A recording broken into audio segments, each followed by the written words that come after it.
ইংল্যান্ডের বিরুদ্ধে টি-20 সিরিজ জয়ের পর ভারতের সামনে এবার একদিনের সিরিজের চ্যালেঞ্জ। আগামী ৬ ফেব্রুয়ারি থেকে শুরু হতে চলা এই সিরিজকে আসন্ন আইসিসি চ্যাম্পিয়ন্স ট্রফির প্রস্তুতি হিসেবেই দেখছে ভারতীয় দল।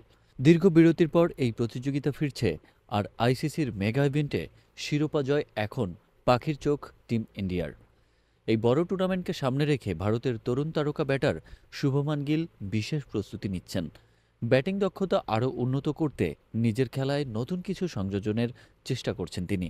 জাতীয় দলের সহ অধিনায়ক হিসেবে চ্যাম্পিয়ন্স ট্রফিতে গুরুত্বপূর্ণ ভূমিকা নিতে চলেছেন শুভমান। টেস্ট ক্রিকেটের সাম্প্রতিক অফ ফর্মের পর রঞ্জি ট্রফিতে দুর্দান্ত প্রত্যাবর্তন ঘটিয়েছেন তিনি। পাঞ্জাবের হয়ে ১৭ রান করে স্বরূপে ফিরেছেন গিল।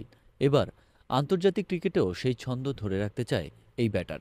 তাই চ্যাম্পিয়ন্স ট্রফির জন্য কঠোর অনুশীলন করছেন তিনি। ব্যাটিং টেকনিকের পাশাপাশি মানসিক ও শারীরিকভাবে আরও শক্তিশালী হয়ে মাঠে নামার জন্য অতিরিক্ত পরিশ্রম করছেন শুভমান। বিশেষজ্ঞদের মতে শুভমান গিলের ব্যাটিং কৌশলে কিছু নতুন পরিবর্তন দেখা যেতে পারে আসন্ন সিরিজগুলোতে। নেট অনুশীলনে নতুন কিছু স্ট্রোকের উপর বিশেষভাবে জোর দিচ্ছেন তিনি।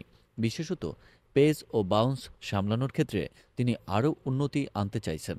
ভারতীয় দল এবার চ্যাম্পিয়ন্স ট্রফিতে তাদের দ্বিতীয় শিরোপা জয়ের লক্ষ্য নিয়ে নামবে। ২০১৩ সালে শেষবার মহেন্দ্র সিং ধোনির নেতৃত্বে এই টুর্নামেন্ট চ্যাম্পিয়ন হয়েছিল ভারত। এবার রোহিত শর্মার নেতৃত্বে দল কতদূর যেতে পারে তা সময় বলে দেবে। তবে শুভমান গিলের ফর্ম ও প্রস্তুতি ভারতের জন্য আশার আলো হয়ে উঠতে পারে।